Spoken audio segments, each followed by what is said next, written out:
Welcome to Behind the Secret Desk, a program where you explore the heart of ministry, the journey of faith, and the wisdom behind the pulpit. Here, we go beyond the sermon to uncover the experiences, the challenges, and inspiration that shapes the lives of those called to serve. Whether you're in ministry or simply seeking deeper understanding, this is the space to learn, reflect, and grow in faith. So, take a seat, open your heart, and let's go behind the secret desk. Today, I want to talk about something very, very serious and very, very important. And God expects you and I, as believers, to show good example.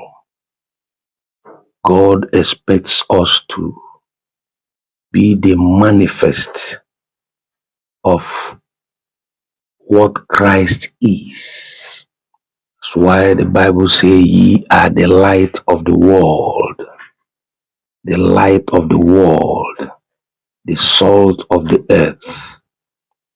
A city that is built on an hill cannot be hidden.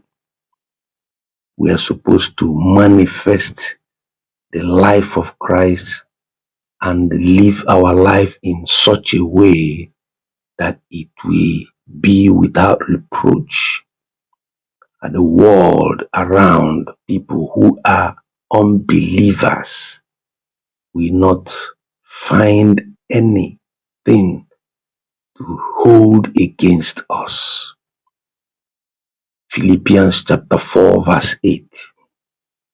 Philippians 4:8 says, finally, brethren, whatever things are true, whatever things are noble, whatever things are just, whatever things are pure, whatever things are lovely, whatever things are of good report, if there is any virtue, and if there is anything praiseworthy, meditate on these things.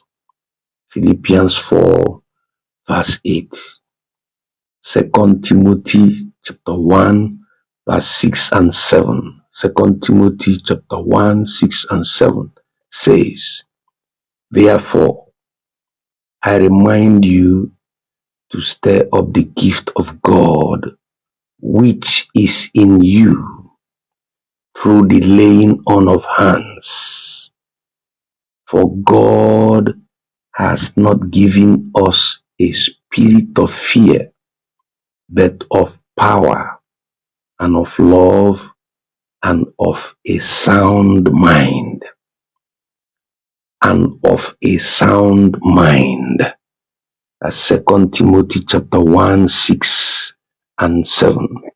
Beloved, as believers in Christ, God has given us a sound mind. We were created to function with the mind of Christ. I want you to take note of this. I'll be discussing what I call nuisance mentality. Nuisance mentality. You see, I just gave a background of the kind of thinking that the Bible has painted for us to maintain and to seek to have. Therefore, as a child of God, you are created by God with the ability to think what is right, to reason properly, to walk in the wisdom of God. It's important. By the way,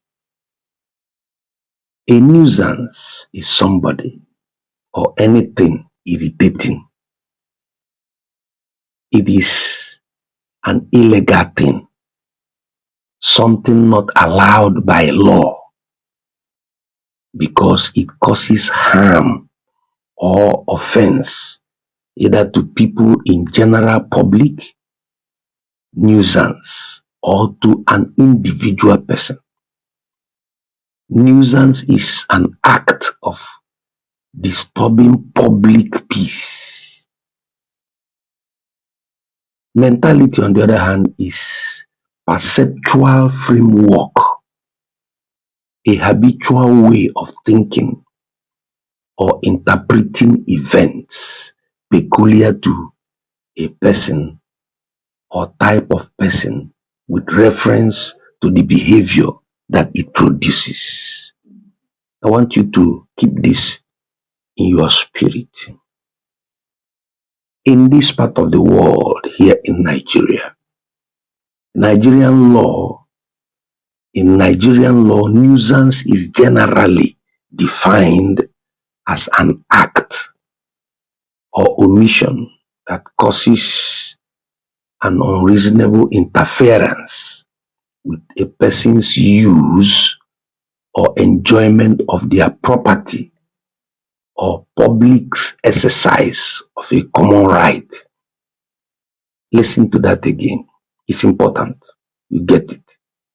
According to Nigerian law, nuisance is generally defined as an act of omission that causes an unreasonable interference with a person's use or enjoyment of their property or public's exercise of common rights. The Criminal Code Act categorizes it into two main types. I want you to listen. Let me just give you this brief. Listen. It is categorized. The Criminal Act categorizes nuisance into two main types. One, private nuisance. And this is a civil, wrong, thought. It's a civil wrong. It's a civil wrong. That's a thought. A wrongful act for which damages can be sought by the injured party. And there are three main categories in this public nuisance. One, physical injury to property. The direct damage, such as a vibration from a factory causing crack in a neighboring wall. Two, substantial interference with enjoyment, that is non-physical disturbance like excessive noise, foul smells, or nauseous fumes, like you have kind of vehicles that move with very, very, very horrible smoke emission of very unhealthy carbon. And then such things like loudspeakers that we use, especially very early in the morning, around 5 a.m. you hear such things to preach in the neighborhood. These are substantial interference with enjoyment. That's non-physical disturbance. Non-physical, like excessive noise. Seems very, very important. And three, interference with easements. That is blocking a right of way or access to light. That's under private nuisance. Then public nuisance. He says public nuisance is primarily a crime, but can also be a thought. That's a wrongful act. And it occurs when an act endangers the health, safety, or comfort of the general public, such as blocking a public highway or polluting a river.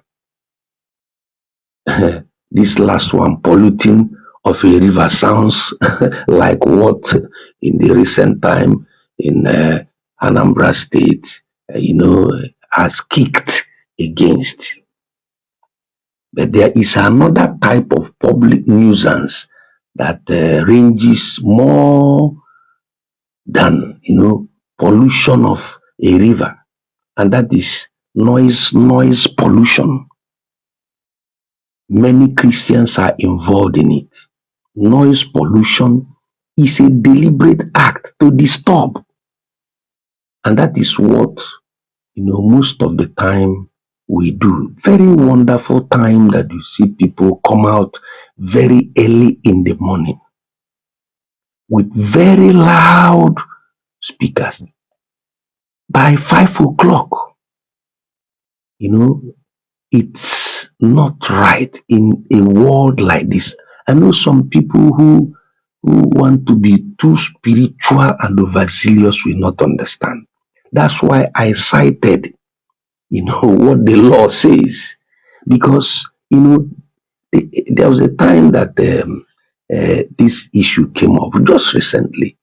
And so many of they come into some Christian sections, they were really talking and saying a lot of things as if the government has done something wrong. But I was happy, I read the government of Anambra State then came up and they cleared this, and they made clearance to that, explained that they are not against people who come to preach or the gospel. No, but what they are saying they don't want is noise pollution, which actually the law is according to the law of the land in Nigeria. And you see that these things were happening. And what Anambra State said then is, if you want to preach, get to a place, gather people in a place where you talk to them. And then, you see, there's nothing bad. We have freedom of worship, but you must not use your freedom to disturb another person. That is public nuisance.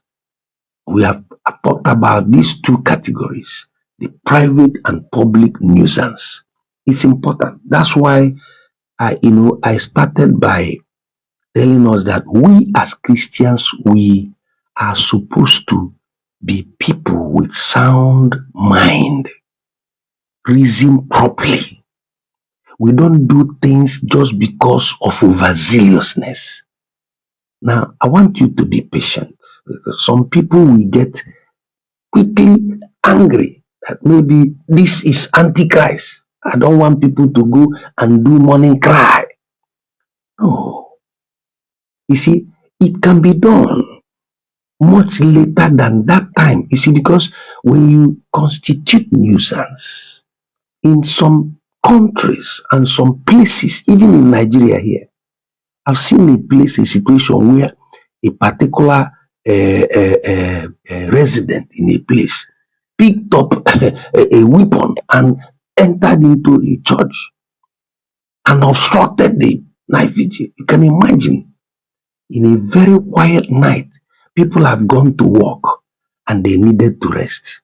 Nobody said you should not pray, but the noise must not disturb others. That is wisdom of God. That is wisdom of God. I want us to, as children of God, let us not be doing things that will even make unbelievers, make it difficult for them to believe in the God that has been good and fair to all. You can't be doing the right thing in a wrong way. Times have changed. If you look at the Bible days, you will see that, they were not, of course, they went on preaching to people on the streets, but there was no microphones with these loud speakers that can disturb people early in the morning. This is very, very important. And as people of God, we must consider that there are some people at that time who might not be very well, health issues. And you see, there are some also that might have some important things they are doing. Morning is at the time that people wake up fresh, some are preparing, arranging their time, putting together what they need to do. And you cannot be thinking two things at the same time.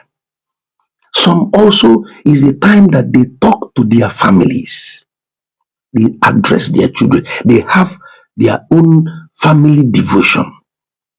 So it will be better when it is done something little bit later than the time most people will do it. Sincerely, I have been disturbed a number of times when I will be doing something important. Probably you had an all-night prayer and in the morning you wanted to just rest a little bit before you move for the day, and somebody comes and put up a very heavy blasting sound loudspeaker, and then as a Christian you begin to manage to control so that it will not be as if you are against preaching. But wisdom is very, very important. Listen, Ecclesiastes chapter 10 verse 10 says, if the iron be blunt and he does not whet the edge, then must he put to more strength. But wisdom is profitable to direct. Wisdom is profitable to direct. We need a lot of wisdom in these days. Honestly, my dear beloved child of God, we need wisdom. People are getting, the way we make noise and the way churches handle issues now. Many people, they don't even listen anymore. They don't. We need to shift our approach to evangelism. One-on-one, get to the people. Pray more for these people. Pray more. So what baffles me is that some of these people that go around very early in the morning, some of them quarrels with their neighbors. Some of them are not in good terms. The way they carry out their Christianity is very, very, very, not to some extent, they are not manifesting the light to their neighbors. Take some time, pray. Let God lead you to people that you can go to their homes, talk to them. Go to their home, talk to them. If they did not accept you, go to another place. If you want to preach, organize a crusade, rent a place, go there. It's important. It's important. Wisdom is profitable to direct. Wisdom is profitable to direct. And this kind of nuisance is something that the law is against. I'm telling you, if not that we live in a kind of country where, corruption, government, most of them are not focused. They are not focused. You see, there are things that you cannot easily get away with because it is something that somebody that you have encroached into his right can sue you. Is an illegal nuisance. Is something that is very, very illegal. The law points it. There's law that is covering it here in Nigeria. I want to encourage you, child of God. Listen, if you read the gospel, there's a very tragic incident that happened during the time of Jesus on earth. And, that was recorded in Mark chapter 6, verse 14 to 31. Mark 6, 14 to 31. That was when, John the Baptist, was beheaded. What was his offense? He preached the gospel. Was the gospel he preached, was it bad? No. It was not bad. But he was not careful to manage people in authority. Or to speak to against Herod when he could have employed the wisdom of God to handle him. Now, if you look at 2 Samuel chapter 12, verse 1 to 13, you will see a similar incident like what happened in Mark 6, where it was David and Nathan about almost the same offense. David's own case was even more terrible. But the prophet Nathan came and he sat down and with wisdom he started telling the king a story. How there was a poor man who had just one sheep, and the rich man came, a rich man that has many, had a visitor, and he left the many animals he had and went and picked the poor man's sheep to entertain his guests. And when David heard that, he said, "What? Who did that? Before daybreak, that person will be in trouble." And Nathan said, "You are that person." And started talking to him in a way to win his soul. He that winneth soul is wise. But John the Baptist went right to the field and started broadcasting it to the hearing of everybody. It is just an act of wisdom. If you read the Bible very, very well in that place, in Mark chapter 6, verse 31, you can see when the disciples of Jesus came to report to Jesus what had happened to John after they have beheaded John. In fact, the disciples of John themselves, they were shocked. Even the disciples of Jesus, they were shocked.